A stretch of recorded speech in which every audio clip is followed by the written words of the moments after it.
Hello everyone. क्या हाल चाल है।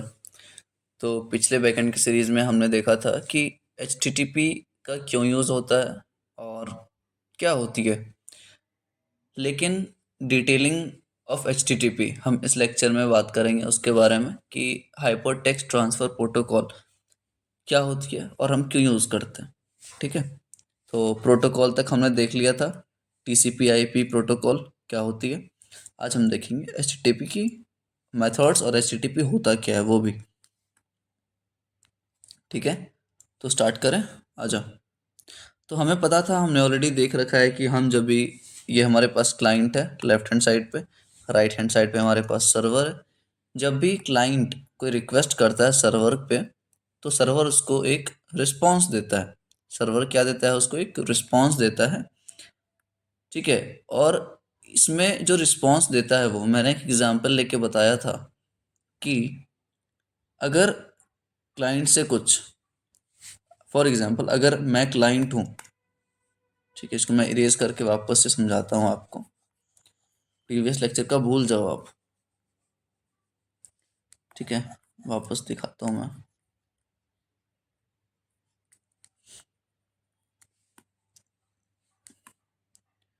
तो यहाँ पे फॉर एग्जांपल ये मैं हूँ। ठीक है। और ये आप लोग हो। ये मैं हूँ और ये आप लोग हो। ये मैं क्या हूँ, क्लाइंट।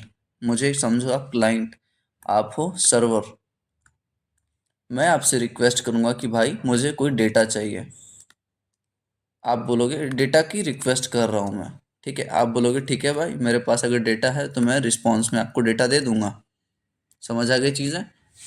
तो इसमें टीसीपी आईपी हम प्रोटोकॉल यूज़ करते हैं। टीसीपी का full form transmission control protocol. Protocol protocol का मतलब क्या होता है, सेट ऑफ रूल्स होती हैं। ठीक है। मतलब जब क्लाइंट से सर्वर पे रिक्वेस्ट जाएगा तो कुछ रूल्स हमें कंसिडर करनी पड़ेंगी, उसके हिसाब से ही जाएगा। ठीक है। टीसीपी इस बात की गारंटी लेता है कि जब क्लाइंट से सर्वर पे आप रिक्वेस्ट करते हो तो बदले में आपको रिस्पॉन्स मिलेगा ही मिलेगा। रिस्पॉन्स इन द सेंस कि भले आपका डेटा सर्वर पे नहीं मिले, लेकिन फिर भी रिस्पॉन्स मिलेगा आपको कि आपका डेटा सर्वर पे नहीं मिला। ऐसा नहीं है कि मैंने रिक्वेस्ट किया सर्वर पे और सर्वर नशे में है, वो कुछ बोल ही नहीं रहा कि डेटा मेरे पास है, डेटा नहीं है, या फिर कुछ रिस्पॉन्स नहीं आया सर्वर पे। ठीक है, वो चीज़ नहीं होगा। टीसीपी अगर हम प्रोटोकॉल यूज़ कर रहे हैं तो क्या है ना, मुझे एक्नॉलेजमेंट मिलेगी ही मिलेगी। ठीक है, एक्नॉलेजमेंट मुझे मिलेगी ही मिलेगी, किसके तरफ से, सर्वर के तरफ से। समझ आ गई ये चीज़, इसलिए हम टीसीपी प्रोटोकॉल का यूज़ करते हैं। अब आ जाओ एचटीटीपी की। एचटीटीपी क्या होती है और हम क्यों ही यूज़ करते हैं उसको। एचटीटीपी का मैंने बताया था क्या होता है, फुल फॉर्म। एचटीटीपी एचटीटीपी का मतलब होता है हाइपर टेक्स्ट ट्रांसफर प्रोटोकॉल। अब एक बात बताओ, मैंने टीसीपी मॉडल का तो यूज़ कर लिया। मैंने टीसीपी मॉडल का तो यूज़ कर लिया, जो कि कुछ सेट ऑफ रूल्स थे हमारे पास। जो सेट ऑफ रूल्स थे हमारे पास टीसीपी, वो मैंने फॉलो किया। ठीक है। मान के चलो ये मैं हूँ और ये आप लोग हो। आप लोग बोल रहे हो कि भाई मेरे पास 5 मिनट है, 5 मिनट में समझाओ। तो वो 5 मिनट वाला जो कंडीशन है वो आपका रूल्स है, एक आपका रूल है कि 5 मिनट ही मैं दे पाऊंगा आपको टाइम। ये आप लोग बोल रहे हो। ठीक है। तो टीसीपी प्रोटोकॉल मैं वहाँ यूज़ करूँगा, मैं बता दूंगा 5 मिनट में। लेकिन जब मैं बताऊंगा आपको, मैं जब कुछ समझाऊंगा तो मेरी एक लैंग्वेज होगी। मैं हिंदी में समझा रहा हूँ, मैं इंग्लिश में समझा रहा हूँ, मैं संस्कृत में समझा रहा हूँ। ठीक है। आप जो है ना, अगर आपको हिंदी नहीं आती, अगर आपको संस्कृत नहीं आती, इंग्लिश नहीं आती, या फिर आप मान के चलो आपको कोरियन आती है, या फिर लेट से इटालियन आती है, ये सब लैंग्वेज आती है ना, तो आप समझ नहीं पाओगे मैं क्या बोलने की कोशिश कर रहा हूँ। तो आपको यहाँ पे एक और प्रोटोकॉल चाहिए होता है वेब ब्राउजर्स को समझने के लिए, फंक्शनैलिटी समझने के लिए। समझे। तो मैं यहाँ पे एच का यूज़ करूँगा, हाइपर टेक्स्ट ट्रांसफर प्रोटोकॉल। इसका ये मतलब भले आप क्लाइंट साइड से जेसन में डेटा भेजो, यहाँ से सुनना, हम लैंग्वेजेस की बात करते हैं, इसके रेलिवेंट में अपना लैंग्वेज ले लो, हिंदी, हिंदी है, इंग्लिश है, संस्कृत है। इसके हिसाब से मतलब जब मैं ये लैंग्वेज समझाऊंगा आपको तो आपको समझ आनी चाहिए। अगर आपको ये लैंग्वेज नहीं आती तो आप नहीं समझ पाओगे। ठीक है, तो HTTP यही करता है कि भले आप जेसन में डेटा भेजो, भले आप टेक्स्ट फॉर्मेट में भेजो, भले आप HTML में भेजो, ये सब तरीका है। आपको याद है, मैं दिखाता हूँ, जस्ट एक सेकंड रुक जाना, आपको मैं दिखाई देता हूँ। VS कोड खोल के, VS कोड खोल के HTTP के बारे में बात कर रहे हैं ना। देखो, हम सबसे पहले पोस्टमैन खोलेंगे। पोस्टमैन, आपको पता होगी क्या है ये चीज़, कि हम क्लाइंट से रिस्पांस जो लेते हैं वो पोस्टमैन के थ्रू लेते हैं। पोस्टमैन एक ऐसा सॉफ्टवेयर है जहाँ से हमें रिक्वेस्ट देखने को मिलती है, एक काइंड ऑफ डॉक्यूमेंटेशन है। ठीक है, पढ़ लेना इसके बारे में, और ऑलरेडी लेक्चर्स हो रखे हैं तो आपको पता होनी चाहिए ये चीज़। टर्मिनल में हटाऊंगा, पोस्टमैन मेरा खुलने दो, 1 मिनट में दिखा देता हूँ। अभी हम क्या बात कर रहे हैं, किस चीज़ की बात कर रहे हैं हम अभी? यहाँ पे HTTP जो देखो यहाँ भेज रहा है ना डेटा, जेसन में भेज रहा है, टेक्स्ट में भेज रहा है, HTML में भेज रहा है, मतलब ये किसी भी तरीके से डेटा को भेजे, कहाँ पे भेज रहा है? सर्वर पे भेज रहा है। सर्वर को ये चीज़ समझ आनी चाहिए, सर्वर को ये चीज़ समझ आनी चाहिए। खुल नहीं रहा यार, क्या दिक्कत है इसके पास? वापस खोलते हैं।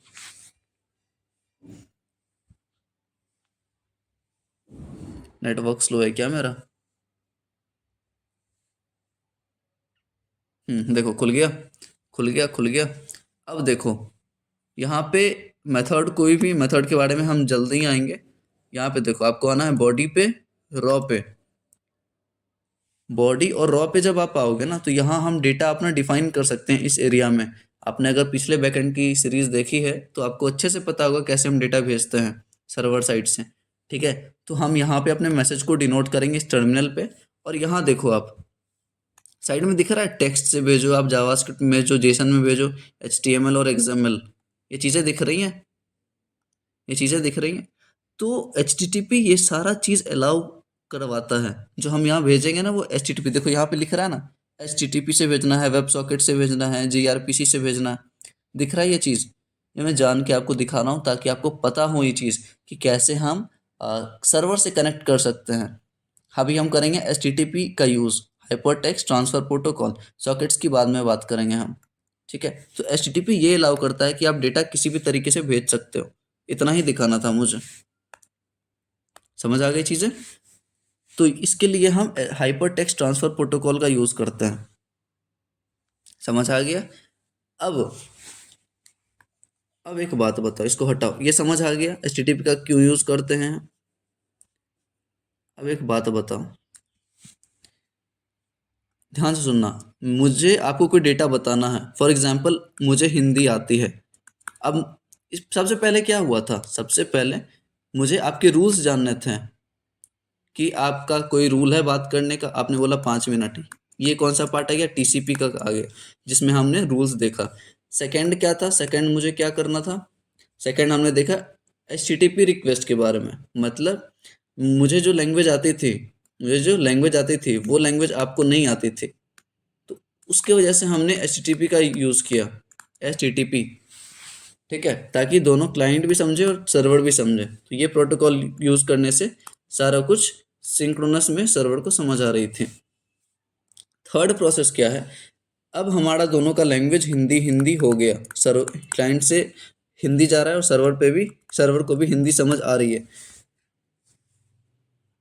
लेकिन अब एक तरीका बताओ, या तो मैं हैंड गेस्चर का यूज़ करूँ, ध्यान से सुनना, हैंड गेस्चर मैं साइन से आपको बताऊं, या फिर स्पीक करके बताऊं, बोल के बताऊं, या फिर लिख करके बताऊं, राइट करूं।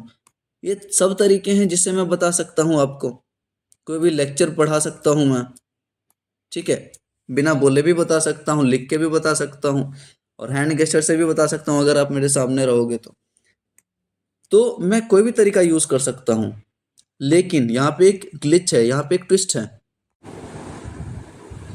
तो यहाँ पे हम क्लाइंट और सर्वर में एक मेथड्स देख रहे हैं कि जब भी क्लाइंट सर्वर से बात करता है तो वो कुछ टेक्निक्स का यूज़ करता है, ठीक है। तो फॉर एग्ज़ाम्पल अगर मुझे लेट्स सपोज मैंने यहाँ बताया कि अगर मुझे आपको कुछ समझाना होगा तो मैं किसी भी तरीके से समझा सकता हूँ। तो क्लाइंट और सर्वर में भी यही प्रॉब्लम रहता है। फॉर एग्ज़ाम्पल ये क्लाइंट है और ये सर्वर है, ठीक है। अगर मुझे डेटा सेव करना रहेगा अपना डेटाबेस में, डीबी में या फिर मोंगो डीबी में, तो कौन सा मेथड यूज़ करूँगा? मुझे डेटा रिट्रीव करना है मोंगो डीबी से तो कैसे करूँगा? या फिर मान के चलो आप डेटा क्रिएट करना है तो कैसे करूँगा? मान के चलो आप CRUD ऑपरेशन करना है तो कैसे सर्वर को आप बता सकोगे कि मुझे यही ऑपरेशन करना है, और सर्वर को भी ये बात समझ आनी चाहिए, ठीक है। तो इसके लिए हम कुछ HTTP मेथड्स का यूज़ करते हैं, ठीक है। हम क्या करते हैं, HTTP मेथड्स का यूज़ करते हैं। तरीके, मेथड्स का मतलब तरीके, कितने तरीके से हम चीज़ें समझा सकते हैं। किसको किसको समझाना है? सर्वर को समझाना है। क्लाइंट भेजेगा ताकि सर्वर को समझ आए ये चीज़ें, ठीक है। तो टोटल जो HTTP मेथड्स होते हैं वो कितने होते हैं? 15 तरीके से आप समझा सकते हो सर्वर को अपनी बातें, ठीक है। अब ये चीज़ देखते हैं पहले हम प्रैक्टिकली कैसे ये चीज़ इम्प्लीमेंट हो सकती है। तो वापस से मैं खोलूँगा अपना VS कोड। आप यहाँ पे देखो, ये टोटल जो है ना, total get post put patch delete head options copy link, ये टोटल 15 हैं, ठीक है। और इसमें से ये टोटल 15 मेथड्स हैं हमारे पास जिससे कि हम सर्वर को बता सकते हैं कि हम क्या काम करने वाले हैं। समझ आ गई चीज़ें?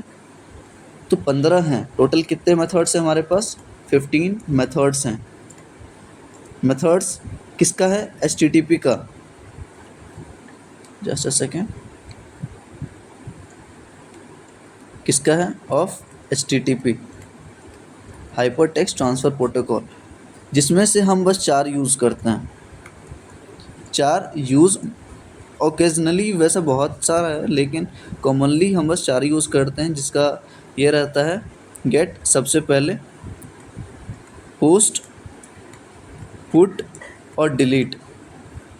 आपने ये पढ़ा होगा of course, get post put और डिलीट। ये 15 मेथड में से हम बस 4 पढ़ रहे हैं, ठीक है।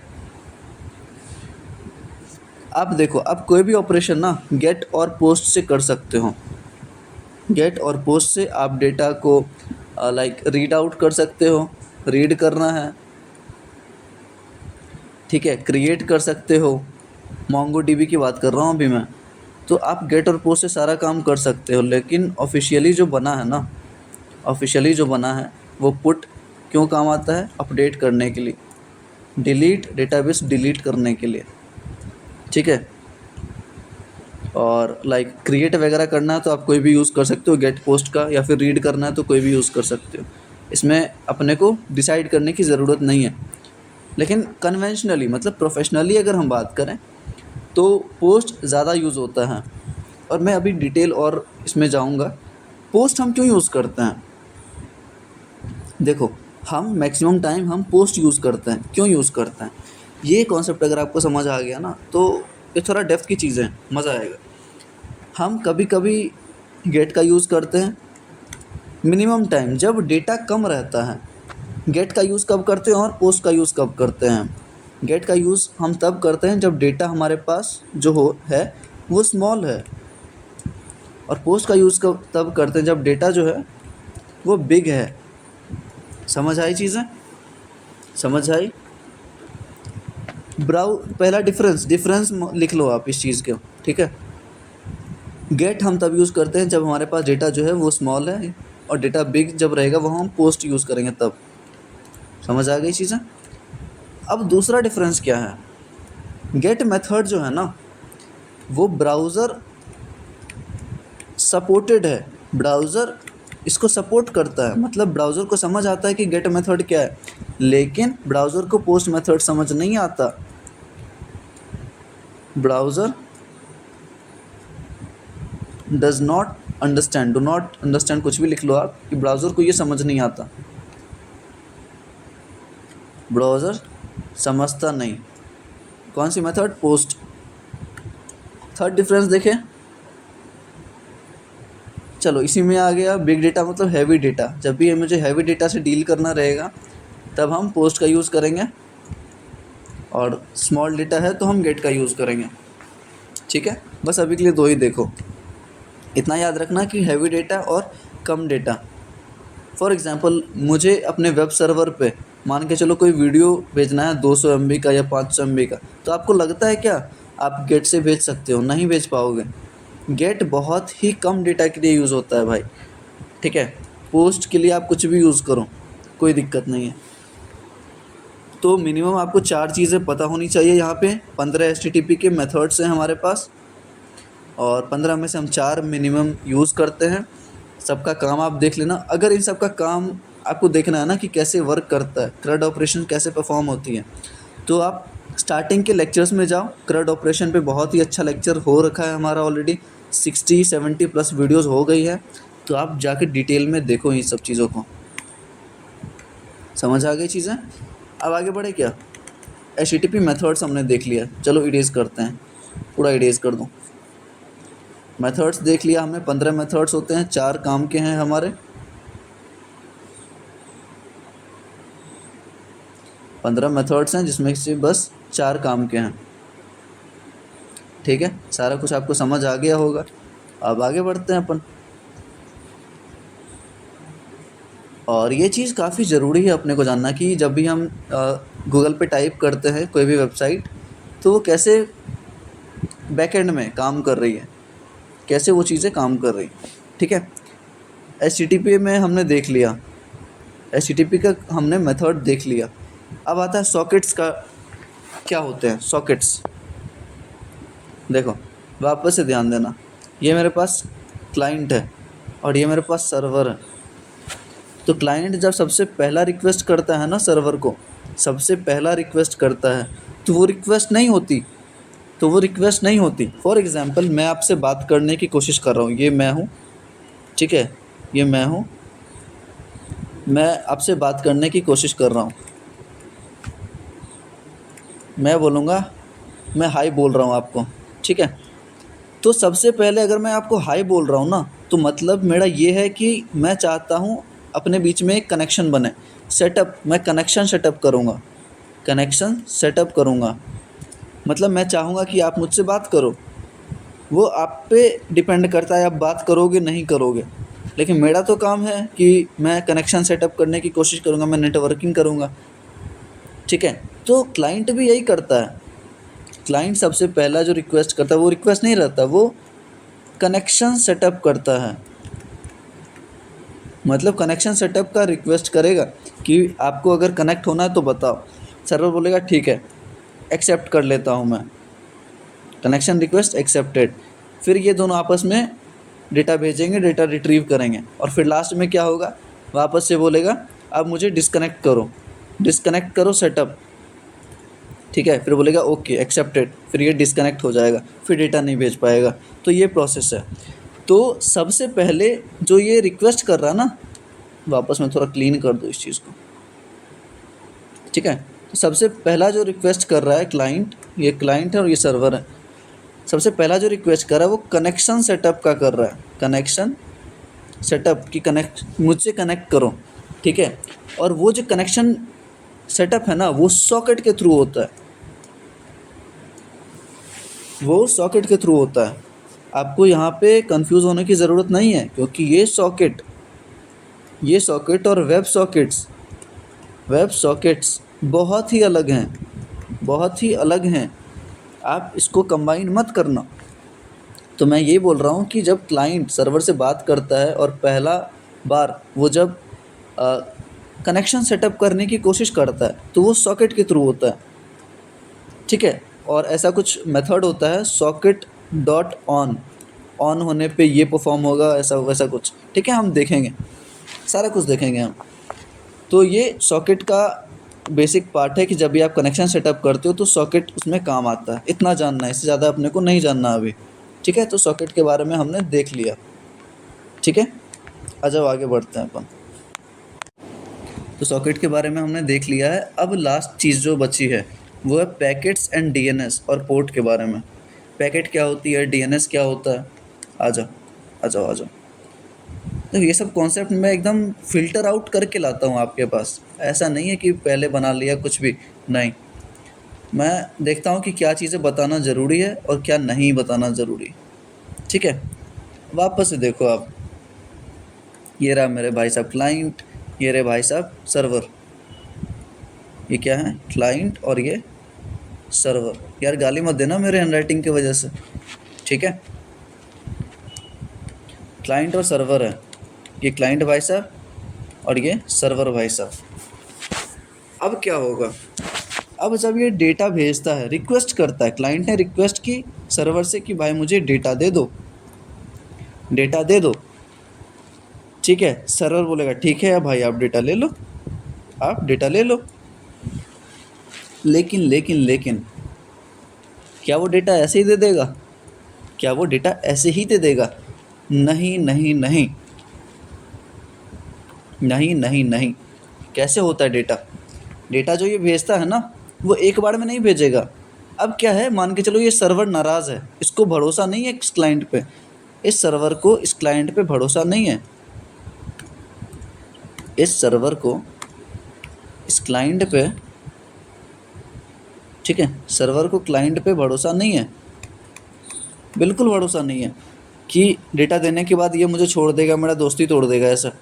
तो इस सर्वर भाई साहब क्या करते हैं, ये जो डेटा ये दे रहे हैं ना, मान के चलो ये डेटा है मेरे पास, ये डेटा का कुछ पार्ट है, ये डेटा है कुछ हमारे पास। और एक मिनट रुक जाओ, इसको थोड़ा अच्छा तरीके से बनाने दो मुझे, ताकि अच्छे से समझा सकूं। और मैं चाहता हूँ रियल वर्ल्ड एग्जाम्पल लूँ ना, तो मज़ा आएगा समझने में भी, ठीक है। हाँ, तो ये मान के चलो डेटा रिक्वेस्ट करा था क्लाइंट ने और सर्वर ने इस डेटा को भेज दिया। लेकिन वो ऐसे ही नहीं भेजता, वो एक कंडीशन पे भेजता है। क्या कंडीशन होता है कि भाई हम आपको एक बार में डेटा नहीं देंगे, हम आपको एक बार में डेटा नहीं देंगे, समझ आए। डेटा देंगे भाई साहब, सर्वर भाई साहब पैकेट्स के फॉर्म में। सर्वर जो डेटा देता है वो पैकेट्स के फॉर्म में देता है, मतलब स्मॉल स्मॉल चंक्स में डिवाइड कर देगा जो भी डेटा रहेगा और फिर उसको डिलीवर करेगा, एक बार में डेटा नहीं देगा।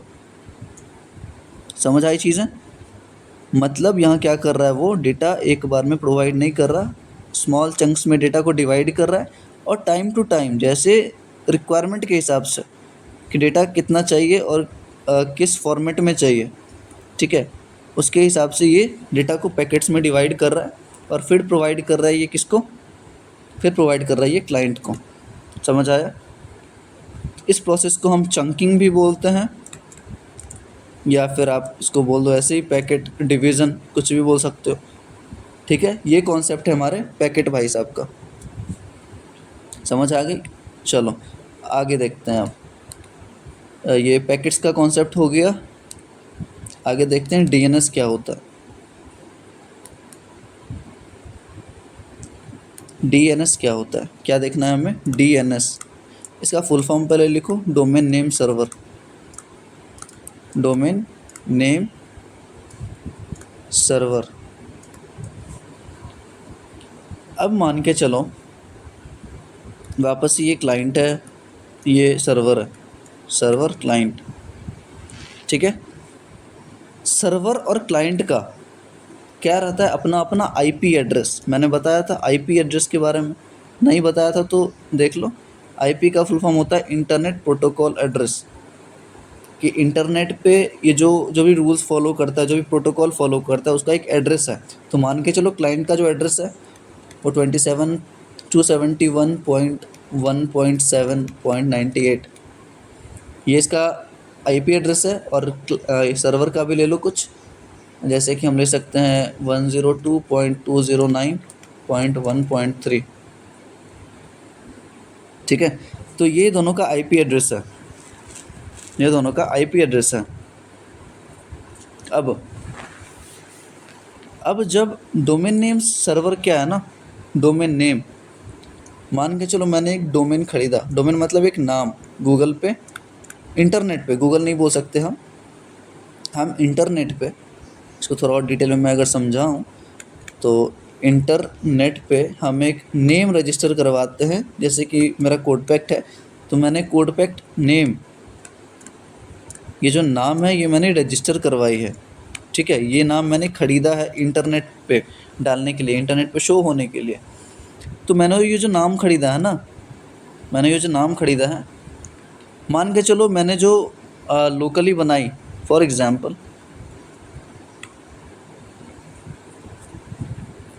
चलो मैं कैसे बताऊँ इस चीज़ को। हाँ, मैंने ये नाम ख़रीदा कोडपैक्ट। अब डीएनएस क्या करेगा ना, domain name server, domain name server ये बोलेगा मुझे आप अपना नेम सर्वर अपडेट करवाओ, आप अपना नेम सर्वर अपडेट करवाओ। मतलब कि मैं ये जो आईपी एड्रेस है, ये जो आईपी एड्रेस है, इसको मैं पॉइंट आउट करूँगा इस नेम पे, और वाइस वर्सा। इसका मतलब मैं वापस समझा रहा हूँ, मतलब मैं वापस समझा रहा हूँ। जब आप google.com करते हो, google.com, तो आपको google.com पे नहीं ले जाता वो, आपको इसके रिस्पेक्ट में, मतलब जो सर्वर पे राउट्स बने हुए हैं, तो आपको इसके रिस्पेक्ट में कोई और होगा 289.1.7 या कुछ और, तो इस आईपी पे ले जाता है। और इस आईपी से जो रिलेटेड वेब पेजेस होते हैं, जो राउट्स होते हैं, वो पेज आपको रिडायरेक्ट करता है इस डोमेन पे। समझ आई चीज़ें? आप जब ये डोमेन नेम सर्च करोगे ना, तो आपको ये नहीं लेके जाएगा सर्वर पे, इसका कोई वजूद नहीं है। सर्वर इस चीज़ को समझता है कि इस पोर्ट पे, इस आईपी एड्रेस पे मुझे ये राउट भेजना है। समझ आया? मैं ये चीज़ करके दिखाता हूँ अगर मैं पॉसिबल हो तो, क्योंकि वो मेरा थोड़ा सा पर्सनल है, but I will try to show it out.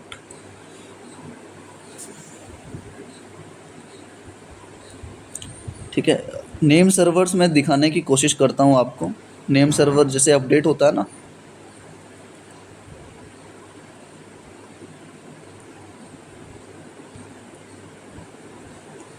ठीक है, तो ये मैं साइन इन कर लेता हूँ 1 मिनट के अंदर। और यहाँ पे अगर मैं दिखाऊँ तो देखो, यहाँ नेम सर्वर्स आपको दिख रहा है, आईपी एड्रेस, ये मेरा आईपी एड्रेस है, ये मेरा आईपी एड्रेस है। मैं यहाँ पे अगर आपको समझाऊँ, जस्ट अ सेकेंड, ये जो है ना, ये पार्ट, ये मेरा आईपी एड्रेस है। यहाँ पे आप देखो आईपी एड्रेस है, तो ये किसको पॉइंट आउट कर रहा है? ये पॉइंट आउट कर रहा है मेरे codepack.com, codepack.com। ये मैं लिख नहीं पा रहा, बट आप समझ रहे ना इस चीज़ को। तो मैं जब codepack.com सर्च करता हूँ ना, तो सर्वर को ये नहीं पता, सर्वर को ये नहीं पता कि ये क्या है। सर्वर को पता है कि ये आईपी एड्रेस पे मुझे क्या शो करना है। समझे ये पॉइंट को? समझ आ गई ये चीज़ें? तो बस यही दिखाने की मैं कोशिश कर रहा था। और नेम सर्वर्स अपडेट करना पड़ेगा,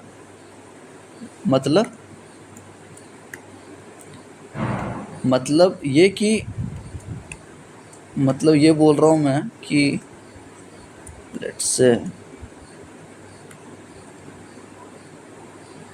अरे यार, ये जो नेम सर्वर्स आप देख रहे हो, नेम सर्वर्स लास्ट ऑप्शन में आप अगर आप देखो, तो यहाँ पे कुछ आईपी एड्रेसेस लिखी गई हैं, लास्ट में आईपी एड्रेसेस हैं। तो मैं वही बताने की कोशिश कर रहा हूँ कि मेरा जो लोकली है, जैसे मेरा जो भी पेजेस हैं, वो इस आईपी एड्रेस से कनेक्टेड हैं। और जब मैं ये चीज़ सर्च करूँगा ना google.com, तो ये पेजेस, ये वाला चीज़ जो यहाँ पे है, आईपी पे है, वो यहाँ पे शो कर देगा इस डोमेन पे। इसको क्या बोलते हैं हम? डोमेन। ठीक है, इसको हम क्या बोलते हैं? डोमेन। तो होप्स आपको ये चीज़ समझ आई होगी। ठीक है, तो डोमेन डीएनएस आपको समझ आ गई होगी। नेम सर्वर्स अपडेट करना पड़ता है अपने को, और क्या होती है, समझ आ गई? डीएनएस